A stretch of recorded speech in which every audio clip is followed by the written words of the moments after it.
నమస్తే. శ్రీ మధ్విరాట్ పోతులూరి వీరబ్రహ్మేంద్ర స్వామి వారి గురించి తెలియని వారు ఉండరు.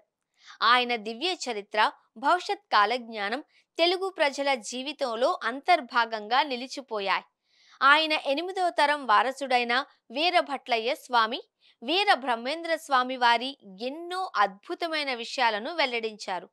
వీరభట్లయ్య స్వామి తెలిపిన ప్రకారం వీరబ్రహ్మేంద్ర స్వామి వారి మఠం వద్ద ఒక అద్భుతమైన దివ్యశక్తి ఉంటుంది అని, ఎవరు దర్శనానికి వెళ్ళినా మంచి జరుగుతుంది అని చాలా మందికి అనుభవమట.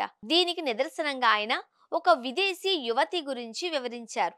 ఇటలీ నుండి వచ్చిన ఇలిష్కా అనే యువతి బ్రహ్మంగారి గురించి విని మఠానికి వచ్చి 10 నుండి 20 రోజులు అక్కడే గడిపిందట.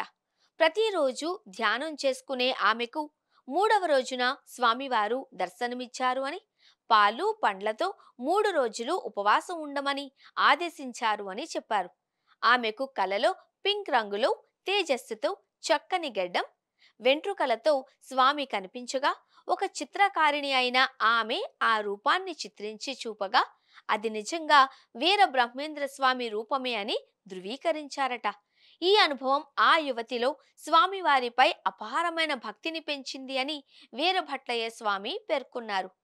విదేశీయురాలు మన హిందూ సాంప్రదాయాన్ని పాటించి స్వామివారి దివ్యశక్తిని అనుభవించడం గొప్ప విషయము అని వీరభట్లయ్య స్వామి చెప్పారు.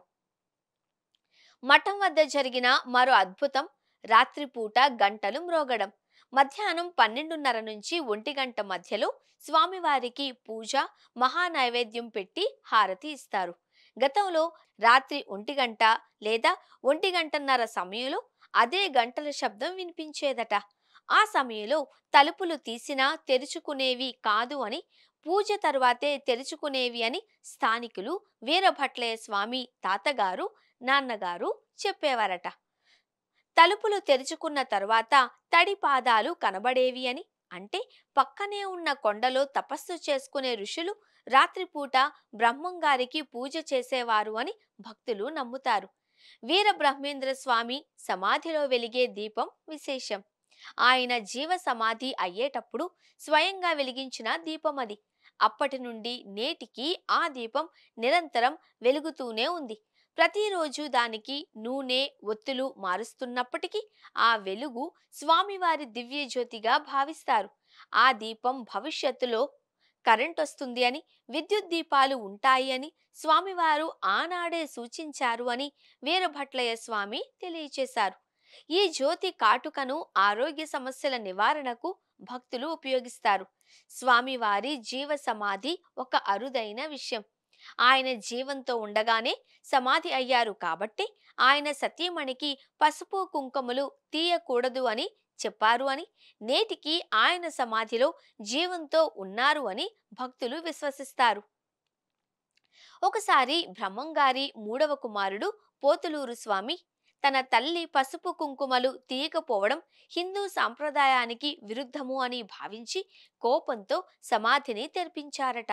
లోపల స్వామివారు తపస్సు చేసుకుంటూ కనిపించగా పుత్రుడు కాబట్టి శాపం పెట్టి వదిలేశారు అని, వేరొకరైతే భస్మమై ఉండేవారు అని చెప్పి ఆ శాపం వల్ల పోతులూరి స్వామి 14 సంవత్సరాలు కఠోర తపస్సు చేసి చివరకు బ్రహ్మంగారి సమాధి ఎదురుగా జీవ సమాధి అయ్యారు అని వీరభట్లయ్య స్వామి వివరించారు.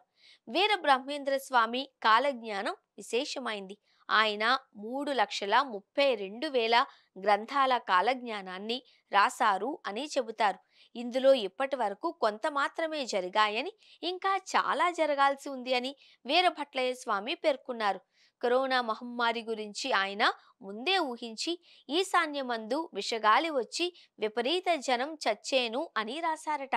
ఈశాన్యం అంటే చైనా, విషగాలి అంటే వైరస్ అని వ్యాఖ్యానించారు. అలాగే భూకంపాలు, సునామీలు వస్తాయని కూడా చెప్పారు.